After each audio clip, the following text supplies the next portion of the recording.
बसवादी शरण वचना इंसानी जिंदगी की राह पर जलाए गए दिए, बराबरी, साथ साथ रहना, सामाजिक न्याय और इंसानियत की धार्मिक रचनाएं। यह एक रोमांचक बात है कि 12वीं सदी के शरणों की खुद की समझ से निकली ये महान बातें आज भी हमारे लिए बची हुई हैं। वचन विजयोत्सव प्रोग्राम हर साल शरणों के बलिदान और बहादुरी भरे कामों से बची हुई वचन साहित्य संघ की याद में मनाया जाता है। बसवा सेवा प्रतिष्ठान की प्रेसिडेंट डॉक्टर गंगांबिका अक्का ने कहा। मंगलवार को शहर के जिला पत्रिका भवन में प्रेस कॉन्फ्रेंस में उन्होंने कहा कि 24वां वचन विजयोत्सव 30, 31 जनवरी और 1 फरवरी को 3 दिनों तक अच्छे से मनाया जा रहा है और जरूरी तैयारियां जोरों पर चल रही हैं। 30 जनवरी को सुबह 8 बजे आदरणीय सिद्धराम शरणरू बेलदाल और अन्य आदरणीय लोगों की उपस्थिति में सामूहिक इष्टलिंग पूजा योग होगा। बसवा कल्याण क्षेत्र समिति के समन्वयक बसवराज पाटिल सेडम इसका उद्घाटन करेंगे। डॉक्टर विजयश्री बाशेट्टी ध्वजारोहण करेंगे और सेवानिवृत्त वाणिज्यिक कर अधिकारी पी रुद्रप्पा कुराकुंडा अनुभव देंगे। इस दिन सुबह 11 बजे नादोजा आदरणीय डॉक्टर बसवलिंगा पट्टदेवरू बसवा कल्याण अनुभव मंडप के अध्यक्ष और हुलसूर के आदरणीय डॉक्टर शिवानंद महास्वामी ने नेतृत्व में कार्यक्रम का उद्घाटन होगा।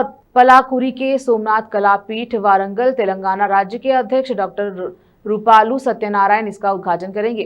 वन पर्यावरण और जीव विज्ञान मंत्री और बीदर जिला प्रभारी मंत्री ईश्वर खंडे स्वागत समिति की अध्यक्षता करेंगे। Senior literature professor SG. Siddaramaiah welcome address देंगे। लिटरेचर डॉक्टर बसवराज सबराड़ा, पूर्व मंत्री राजशेखर पाटिल बंडेप्पा खाशमपुर, बूढ़ा प्रेसिडेंट बसवराज जापशेट्टी, गुरुपति नीलकंठेश्वर प्रसाद, देवराज बी लिगाड़े और दूसरे लोग हिस्सा लेंगे। कैमरामैन पपुराज का कवरेज। मानव बದುಕಿನ ದಾರಿಯಲ್ಲಿ ಹೆಚ್ಚಿಟ್ಟ ದೀಪಗಳು ಸಮಾನತೆ, ಸಹಕಾರ, ಸಹಬಾಳ್ವೆ, ಸಾಮಾಜಿಕ ನ್ಯಾಯ ಹಾಗೂ ಮಾನವೀಯತೆಯ ಧರ್ಮದ ನುಡಿ ರಚನೆಗಳು 12ನೇ ಶತಮಾನದ ಶರಣರ ಸ್ವಾನುಭಾವದಿಂದ ಮೂಡಿ ಬಂದಿರುವ ಈ ಶ್ರೇಷ್ಠ ನುಡಿಗಳು ಇಂದು ನಮಗೆ ಉಳಿದು ಬಂದಿದೆ. ರೋಚಕ ಸಂಗತಿ, ಶರಣರ ಬಲಿದಾನ ಹಾಗೂ ವೀರಗಾಥೆಯ ಕಾರ್ಯಗಳಿಂದ ಉಳಿದು ಬಂದಿರುವ ವಚನ ಸಾಹಿತ್ಯ ಸಂರಕ್ಷಣೆ ಸ್ಮರಣೆಗಾಗಿ ಪ್ರತಿ ವರ್ಷ ವಚನ ವಿಜಯೋತ್ಸವ ಕಾರ್ಯಕ್ರಮ ಆಚರಿಸಲಾಗುತ್ತದೆ. ಈ ವರ್ಷ 24ನೇ ವಚನ ವಿಜಯೋತ್ಸವವನ್ನು 30, 31 ಜನವರಿ ಮತ್ತು ಫೆಬ್ರವರಿ 1, 2026 3 ದಿನಗಳ ಕಾಲ ಅರ್ಥಪೂರ್ಣವಾಗಿ ಕಾರ್ಯಕ್ರಮವನ್ನು ಆಯೋಜನೆ ಮಾಡಲಾಗಿದೆ. ಜನವರಿ 30ರಂದು ಮುಂಜಾನೆ 8 ಗಂಟೆಗೆ ಸಾಮೂಹಿಕ ಇಷ್ಟಲಿಂಗ ಪೂಜಾ ಯೋಗದೊಂದಿಗೆ ಕಾರ್ಯಕ್ರಮ ಪ್ರಾರಂಭವಾಗುತ್ತದೆ. ಪೂಜ್ಯ ಶ್ರೀ ಸಿದ್ದರಾಮ ಶರಣರು ಬೆಲ್ದಾಳ್ ಹಾಗೂ ಇನ್ನಿತರ ಪೂಜ್ಯರ ಸಾನ್ನಿಧ್ಯದಲ್ಲಿ ನಡೆಯಲಿದ್ದು ಬಸವ ಕಲ್ಯಾಣ ಕ್ಷೇತ್ರ ಸಮಿತಿಯ ಯಾಕಂದ್ರೆ ಪ್ರತಿ ವರ್ಷ ಇದು 24ನೇದು. ಈ ವರ್ಷದ ವಿಶೇಷತೆ ಇದೆ. ಯಾಕಂದ್ರೆ ನಾನು ಸಾಲಾಗಿ ನೋಡ್ತಾ ಇದ್ದೀನಿ, ರಾಷ್ಟ್ರೀಯ ಬಸವ ದಳ ಇದೆ, ಬಸವ ಕೇಂದ್ರ ಇದೆ, ಬಸವ ಬಳಗ ಇದೆ, ಕನ್ನಡ ಸಾಹಿತ್ಯ ಪರಿಷತ್ ಇದೆ, ಬಸವ ಸೇವಾ ಪ್ರತಿಷ್ಠಾನದ ನೇತೃತ್ವದಲ್ಲಿ ಅವರ ಅಡಿಯಲ್ಲಿ ಎಲ್ಲ ಸಂಘಟನೆಗಳು ಸಂಯುಕ್ತ ಆಗಿ ಬಂದು ಈ ಸಲ ಆಚರಣೆ ಮಾಡಲಿಕ್ಕೆ ಪ್ರೋತ್ಸಾಹ ನೀಡ್ತಾ ಇದೆ. ಅದಕ್ಕೆ ಅನೇಕ ವಿದ್ವಾಂಸರು ಬಂದು ಯಾವ ಧರ್ಮದಿಂದ ಈ ಜಗತ್ತಿಗೆ ಶಾಂತಿ ಸಿಗಲಿಕ್ಕೆ ಸಾಧ್ಯ ಇದೆ ಎಂಬಂತಹ ಸಂದೇಶವನ್ನು ಜನಸಾಮಾನ್ಯರಿಗೆ ಕೊಡ್ಲಿಕ್ಕೆ ಬರ್ತಾ ಇದ್ದಾರೆ. ಅದಕ್ಕೆ ಅನೇಕ ರಾಜ್ಯಗಳಿಂದ,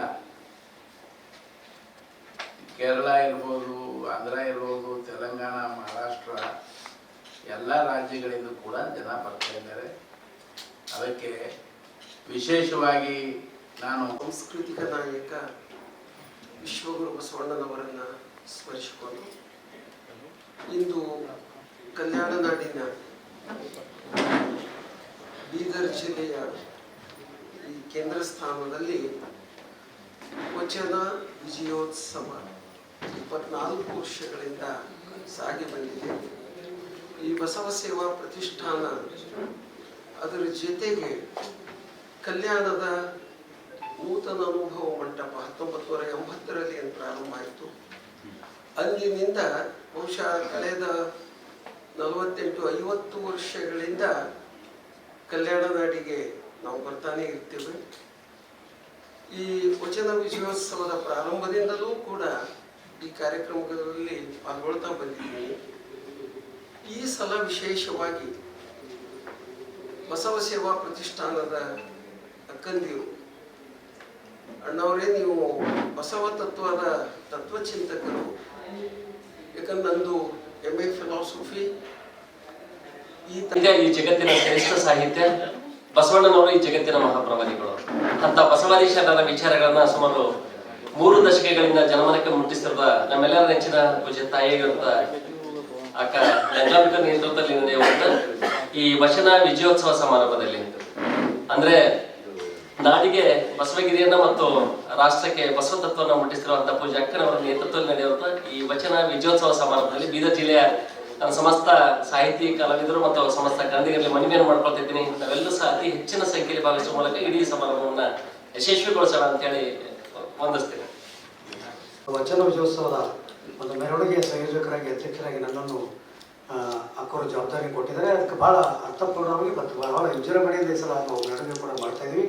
ವಿಶೇಷವಾಗಿ ನಾವು ಕೋಲ್ಹಾಪುರದಿಂದ ಜಾಜ್ ಕೂಡ ತರಿಸ್ತಾ ಇದ್ದೀವಿ ಮತ್ತು ಪೂರ್ಣದಿಂದ ಢೋಲ್ ಮತ್ತು ತಾಶ ಅಂತೇಳಿ ಏನು ಗಣೇಶ ಇದರಲ್ಲಿ ಬರ್ತಾರೆ ಅದು ದೊಡ್ಡ ಪ್ರಮಾಣದಲ್ಲಿ ಎಲ್ಲರೂ ಕೂಡ ತರಿಸ್ತಾ ಇದ್ದೀವಿ. ಜೊತೆಲಿ ನಮ್ಮ ಒಂದು ಹೈದರಾಬಾದಲ್ಲಿ 11 ಅಡಿ ಇರ್ತಕ್ಕಂಥ ಬಸವೇಶ್ವರ ಸ್ಟ್ಯಾಚು, ಇಷ್ಟಲಿಂಗ ಪೂಜೆ ಇರ್ತಕ್ಕಂಥ ಸ್ಟ್ಯಾಚು ಕೂಡ ಅದು ವಿಶೇಷವಾಗಿ ಈ ಸಲ ಮೆರವಣಿಗೆಯಲ್ಲಿ ಆಕರ್ಷಣೆ ಇರ್ತಾ ಇದೆ. ಅದಕ್ಕೆ ರಾಜ್ಯ ಮಟ್ಟದ ಕಲಾ ತಂಡಗಳು ಮತ್ತು ಜಿಲ್ಲೆ ಮಟ್ಟದ ಕಲಾ ತಂಡಗಳು, ಕೋಲಾಟ ತಂಡ ಬಹಳಷ್ಟು ಜನ ಈ ಸಲ ಸಾವಿರ ಸಂಖ್ಯೆಯಲ್ಲಿ ಕೂಡ ಸೇರ್ತಾ ಇದೆ.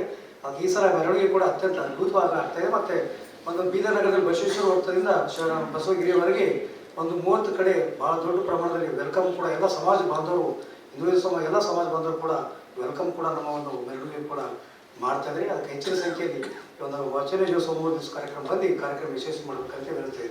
ನಾನು ರಾಜೇಂದ್ರ ಕುಮಾರ್ ಗಂದಿಗೆ. ಅಕ್ಕ ಗಂಗಾಂಬಿಕೆ ಅವರಿಗೆ ನಮಸ್ಕರಿಸುತ್ತಾ ಇಲ್ಲಿ ಬಂದಂಥ ಗಣ್ಯರಿಗೆ ಮತ್ತು ಪತ್ರಿಕಾ ಮಾಧ್ಯಮದವರಿಗೆ ಡಿಸೆಂಬರ್ 28ರಂದು ಬಿಜಾಪುರ ಜಿಲ್ಲೆಯ ಬಬಲೇಶ್ವರ ತಾಲೂಕಿನ ಶೇಗುಣಶಿಯಲ್ಲಿ ಹರಳಯ್ಯ ಮತ್ತು ಕಲ್ಯಾಣಮ್ಮನವರ ಮೂರ್ತಿ ಅನಾವರಣ ಕಾರ್ಯಕ್ರಮಕ್ಕೆ ಅಕ್ಕವರ ಸಾನ್ನಿಧ್ಯದಲ್ಲಿ ನೆರವೇರಿಸಲಾಗಿತ್ತು. ಅದರಲ್ಲಿ ವಿಶೇಷವಾಗಿ ಅಕ್ಕವರು ಒಂದು ಸಂಬೋಧನೆಯಲ್ಲಿ ಒಂದು ಮಾರ್ಗದರ್ಶನ ಕೊಟ್ಟರು. ನಮ್ಮ ಹೆಣ್ಮಕ್ಕಳಿಗೆ, ನಮ್ಮ ಹಳೆಯ ಸಮಾಜದ ಹೆಣ್ಮಕ್ಕಳು ಜಾಗೃತ ಆಗಬೇಕು ಮತ್ತು ಯಾವಾಗ ಹೆಣ್ಮಕ್ಕಳು ಜಾಗೃತ ಇರ್ತಾರ ಅದರ ನಿಟ್ಟಿನಲ್ಲಿ ಬಸವ ತತ್ವ ಅದರಲ್ಲಿ ಬರ್ತದ, ಅದರಲ್ಲಿ ನಮ್ಮ ಇಡೀ ಫ್ಯಾಮಿಲಿನೇ ಜಾಗೃತ ಆಗ್ತದ ಅಂತಕ್ಕಂಥ ಒಂದು ಮಾರ್ಗದರ್ಶನ ಅಕ್ಕವ್ರು ಕೊಟ್ಟಿದ್ರು. ಅದೇ ಒಂದು ಅಕ್ಕವ್ರ ಮಾರ್ಗದರ್ಶನದಲ್ಲಿ ನಾವು ಹರಳಾಯ ಸಮಾಜದವರು ಇವತ್ತೊಂದು ಮೀಟಿಂಗನ್ನು ಕರೆದು ನಮ್ಮ ಸಮುದಾಯ ಭವನದಲ್ಲಿ ಇದೇ ಕಾರ್ಯಕ್ರಮ ಅಂಗವಾಗಿ ನಮ್ಮ ಹೈದರಾಬಾದ್ನಿಂದ ರೋಹಿದಾಸ್ ವಾಗ್ಮಾರಿಂದ ಬರ್ತಾ ಇದ್ದಾರೆ ಮತ್ತು ಉದಗಿರಿನಿಂದ ಕರೆಸಿದೀವಿ ಅಕ್ಕ. इडी जिला प्रमुखರಿಗೆ ಕರೆಸಿ ಈ ಕಾರ್ಯಕ್ರಮ ಕುರಿತು देश विदेश और स्थानीय समाचारों के लिए चैनल को लाइक शेयर सब्सक्राइब जरूर करें। धन्यवाद।